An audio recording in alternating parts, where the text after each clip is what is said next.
안녕하세요. 시온입니다. 오늘의 책은 세상에서 가장 발칙한 성공 법칙입니다.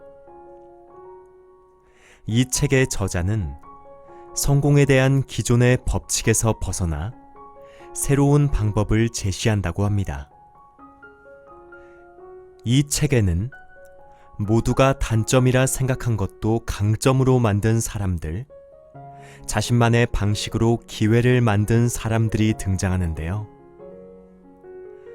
역사상 가장 존경받는 지도자로 손꼽히는 처칠은 심각한 편집증이었고, 페이스북, 인스타그램, 우버, 에어비앤비, 트위터 등의 투자를 성공시킨 벤처 투자계 마이다스의 손 마크 앤드리스는 아주 중요한 강점이 있다면 다른 단점들은 기꺼이 감수하는 철학으로 가장 뛰어난 투자자가 됐다고 합니다. 이를 통해 저자는 더 나은 삶과 커리어를 원한다면 부족한 점을 채우는 것이 아니라 자신이 가장 잘할 수 있는 대표 강점을 찾는 것임을 일깨워줍니다. 나만의 별난 짓, 내가 애써 없애려는 습관, 학교에서 놀림감이 되었던 행동 등이 누구도 따라잡지 못할 나만의 장점일 수 있다고 이야기하며 스스로에게 맞는 환경을 찾고 증폭제를 휘두를 수 있는 일을 찾고 전진하게 만들 스토리를 찾는다면 성공에 한 걸음 다가설 수 있다는 응원의 메시지를 전하고 있습니다. 불확실한 현대 사회에선 안전하게 사는 것이 최고라고들 한다. 소위 올바른 행동만 얌전히 하면서 위험을 피하는 태도는 과연 성공으로 향하는 길인가? 아니면 고만고만한 삶으로 향하는 길인가? 이런 궁금증을 풀기 위해 규칙을 잘 지키는 반듯한 이들부터 살펴보자. 자식이 수석 졸업생이 되어 졸업사를 낭독한다. 10대에 자녀를 둔 부모라면 누구나 꿈꾸는 일이다. 엄마들은 열심히 공부하면 장래에 잘 될 것이라고 말한다. 맞는 말이기는 하다. 그러나 항상은 아니다. 보스턴 대학교의 교수 캐런 아놀드는 고등학교에서 학업 성적을 높게 받았던 학생들이 졸업 후 어떻게 지내는지를 알아보기 위해 수석 졸업자와 차석 졸업자 81명을 추적 조사했다. 이 중 95%는 대학에 진학했고 평균 학점은 3.6점이었으며 60%가 졸업 학위를 땄다. 고등학교의 성공이 대학으로도 이어진다는 것에는 반론의 여지가 없다. 거의 90%가 전문직 종사자가 되었고 40%는 고소득 직종에서 일한다. 그들은 착실하게 기복 없이 살고 있으며 사회에 잘 적응하고 있다. 어느 모로 보나 대다수가 잘 살고 있다. 그런데 이 수석 졸업생들 중에서 세상을 바꾸고 사회를 움직이고 자신의 분야에 뚜렷한 발자취를 남긴 사람은 얼마나 될까? 0명이다. 한숨이 나올 정도다. 아놀드는 피험자들의 성공 궤도를 이렇게 평했다. 대다수가 자기 직업에서 제법 성공하기는 했다. 그러나 고등학교를 수석으로 졸업한 학생들 대부분은 어른의 성취가 필요한 세상에서는 최정상으로 나아가지 못하고 있다. 또 다른 인터뷰에서는 이렇게도 말했다. 수석 졸업생들이 미래를 꿈꾸는 비전가는 되지 못하는 것 같다. 그들은 제도권을 뒤흔드는 것이 아니라 제도권에 안주한다. 이 81명이 성층권에 올라가지 못한 데에는 아무 이유도 없는가? 아니다. 학생들이 교실에서 두각을 보이게끔 만든 바로 그 요소가 교실 밖에서는 홈런 타자가 되지 못하게 만드는 원인이다. 그렇다면 왜 학교에서의 1등이 진짜 세상에서는 좀처럼 1등이 되지 못하는가? 이유는 두 가지다. 첫 번째, 학교에서는 얌전히 말을 잘 듣는 학생들이 좋은 성적을 받는다. 우수한 학업 성적은 그 학생의 성실함과 규칙 준수 능력이 뛰어나다는 것을 보여주는 지표일 뿐이다. 한 인터뷰에서 아놀드는 우리 사회는 본질적으로 수능적인 태도와 제도권에 동조하는 능력에 보상을 준다. 고 말했다. 추적 조사에 참여한 수석 졸업생 대다수가 자신은 가장 열심히 공부한 학생이었지 가장 똑똑한 학생은 아니었다고 인정했다. 또한 몇몇 학생은 선생님들이 원하는 모범 답안을 내는 것이 수업 내용을 잘 이해하는 것보다 더 중요하다고 말했다. 그들 대부분은 좋은 성적을 얻으려는 관점으로 임했고 출세를 지향했다. 두 번째로, 학교에서는 전반적으로 두루 잘하는 아이가 좋은 성적표를 받는다. 유독 한 분야에 열정과 재능이 있는 학생은 별로 인정받지 못한다. 수학만 죽어라 파고들어서는 역사에서 A를 받기 어려운 것이다. 그러나 세상은 반대다. 아놀드는 수석 졸업생들에 대해 이렇게도 말했다. 그들은 사생활에서도 일에서도 뭐 하나 빠지는 곳 없이 두루 잘한다. 하지만 그들은 어떤 한 분야에 모든 열정을 쏟아부은 적이 없다. 그래서는 아주 뛰어나게 탁월해지지는 못한다. 결국 우리가 뛰어드는 직업 세계에서는 한 가지 능력을 갖는 것이 중요하다. 나머지 능력은 별로 중요하지 않다. 아놀드는 또한 웃어넘기기 힘든 사실을 발견했다. 순수하게 배움을 즐기는 학생들이 학교 성적은 오히려 뒤떨어진다는 점이다. 학교 교육 제도는 한 분야의 열정이 뚜렷하고 그 분야에서 높은 지식과 능력을 갖추기를 원하는 학생들에게는 전혀 도움이 되지 않는다. 반대로 수석 졸업생들은 지극히 실용주의자들이다. 그들은 군말 없이 규칙을 따르며 깊은 이해보다는 성적표의 A를 더욱 소중하게 여긴다. 학교에서는 규칙이 분명하다. 그러나 삶은 아니다. 따라야 할 노선이 불투명해지는 순간 우등생들은 고장이 난다. 규칙을 따르는 것은 성공을 보장하지 않는다. 단지 가장 좋은 것과 가장 나쁜 것이라는 양극단을 없앨 뿐이다. 규칙을 준수하면 추락할 위험이 사라진다. 그리고 더 나아가 세상을 뒤흔드는 업적을 세울 가능성도 같이 사라진다. 엔진 속도 조절기가 고정돼 있어서 자동차가 시속 80km 이상 달리지 못하는 것과 비슷하다. 위험한 충돌 사고가 날 일은 거의 없지만 마음 먹고 시원하게 달리는 건 역시 불가능하다. 규칙을 준수하는 이들이 최정상에 오르지 못한다면 그럼 누가 오른다는 것인가? 2000년에 스티브 잡스는 고민이 많았다. 픽사의 다른 중역들도 그랬다. 픽사의 장점이 사라지고 있다. 그들은 토이스토리, 토이스토리 2, 벅스라이프로 대박을 쳤지만 창의성의 대명사인 픽사 스튜디오가 성공을 거듭하며 성장하다가 굼 떠지고 결국에는 안주할까 염려스러웠다. 팀의 새로운 활기를 불어넣을 시점이었다.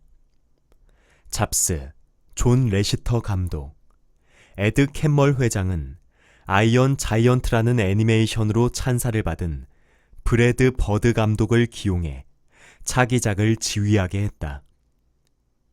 그들이 보기에 버드는 회사를 약동하게 만들 인재였다. 버드는 창의성의 위기를 극복하기 위해 픽사 최고의 실력자들에게 의존했는가? 아니다. 아니면 외부에서 인재를 데려와 새 피를 수혈했는가? 그것도 아니다. 안전이 제일인 여과형 인재는 더 이상 필요 없었다. 지금까지는 그래서 성공했지만 그것 덕분에 지금의 고민거리가 생겼기 때문이다. 첫 프로젝트를 맡은 후 버드는 창의성 위기 극복 계획을 발표했다. 검은 양이 필요합니다. 좌절에 빠진 아티스트가 필요합니다. 남들이 코웃음 치는 방식으로 행동하는 사람이 필요합니다. 머리를 이미 문 밖으로 내민 사람들은 다 보내주십시오. 버드의 새 애니메이션을 위한 특공 대작전 팀은 영화만 다른 방식으로 찍는 것이 아니었다. 그들은 픽사 스튜디오 전체를 싹 뒤바꿨다. 우리는 검은 양들에게 새로운 생각을 입증할 기회를 주었고 이곳의 작업 방식을 무수히 바꾸었다. 우리가 만든 영화는 전작인 니모를 찾아서보다도 1분당 제작비를 적게 들이면서도 세트 수는 3배였으며 전에는 하기 힘들었던 작업들도 다 할 수 있었다. 이 모두가 픽사의 우두머리들이 우리에게 마음껏 미친 짓을 하게 해준 덕분이다. 새 프로젝트의 명칭은 인크레더블이었다. 이 애니메이션은 6억 달러가 넘는 흥행 수입을 거두었으며 오스카 최우수 애니메이션 상을 수상했다. 연구에 따르면 창의성이 높은 사람은 거만하고 부정직하고 어수선하며 학교 성적도 낮은 편이다. 선생님들 말로는 아니라고 하면서도 창의성이 높은 학생을 싫어한다. 그런 학생들은 시키는 대로 고분고분 잘 따르지 않기 때문이다. 그들이 과연 훌륭한 직원이 될까? 글쎄다. 짐작하겠지만 창의성은 직원 고과 점수와는 반비례한다고 한다. 창의성이 높은 직원이 CEO까지 올라갈 가능성은 굉장히 낮다. 에일리언 시리즈에서 정남이 떨어지도록 오싹하게 생긴 우주괴물을 디자인했던 HR 기건은 이렇게 말했다.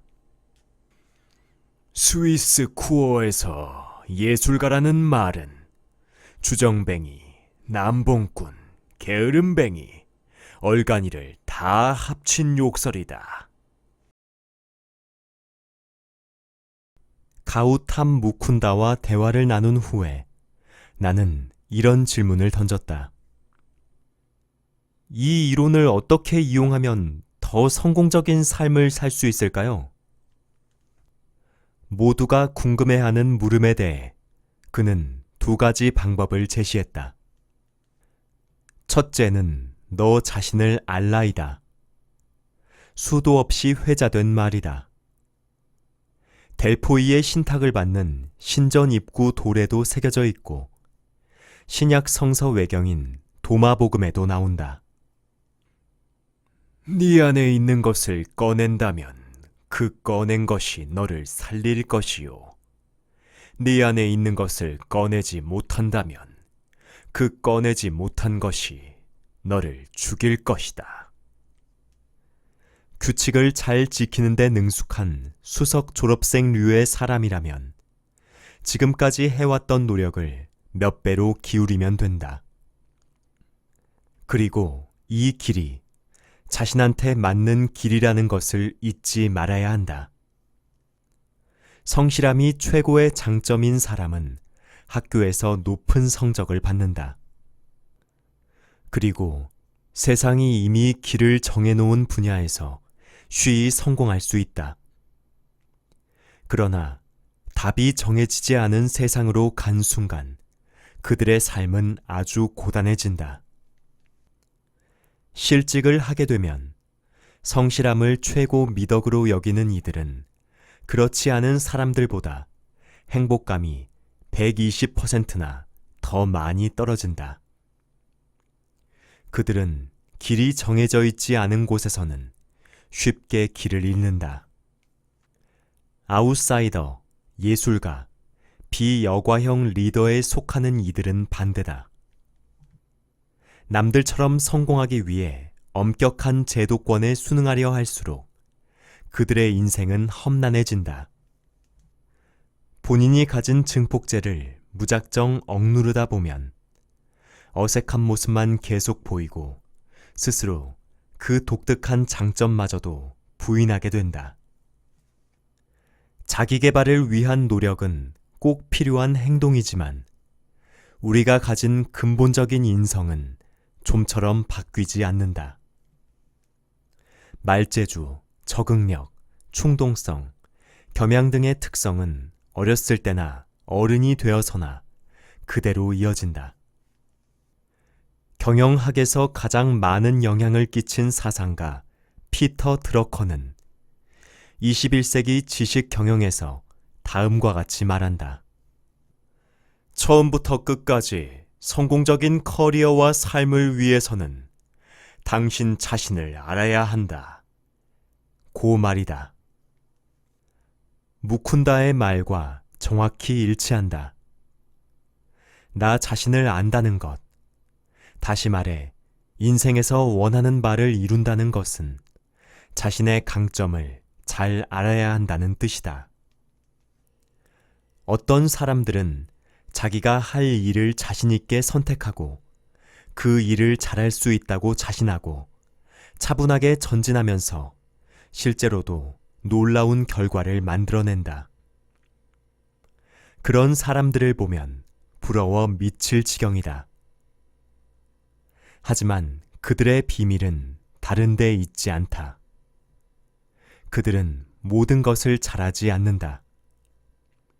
대신 자신의 강점을 확실하게 알고 그 강점을 발휘할 수 있는 일을 선택한다.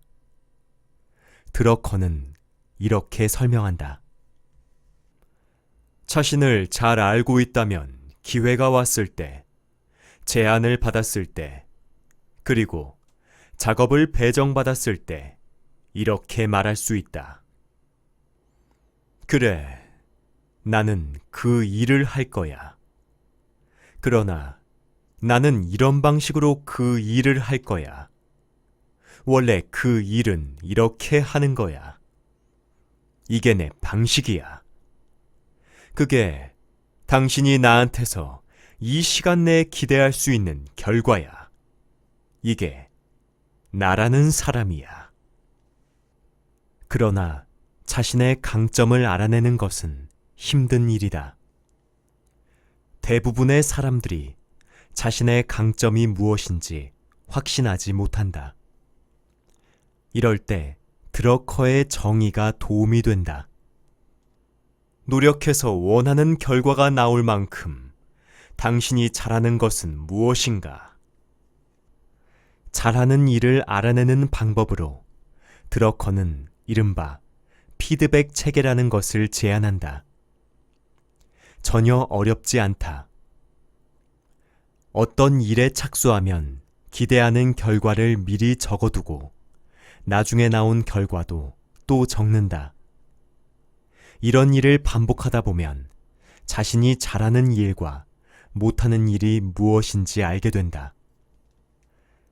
나라는 사람이 어떤 유형인지, 그리고 나의 강점이 무엇인지 파악한다면 성공과 행복으로 향하는 여정에서 다른 사람들보다 몇 킬로미터는 더 앞서게 된다. 현대 긍정 심리학 연구에서도 거듭 드러나다시피 행복의 문을 따는 중요한 열쇠 하나는 자신의 대표 강점을 두드러지게 하는 것이다. 갤럽 조사에 따르면 본인이 잘하는 일에 더 많은 시간을 보내는 사람이 스트레스를 적게 받고 더 많이 웃으며 존중받는다고 느낀다.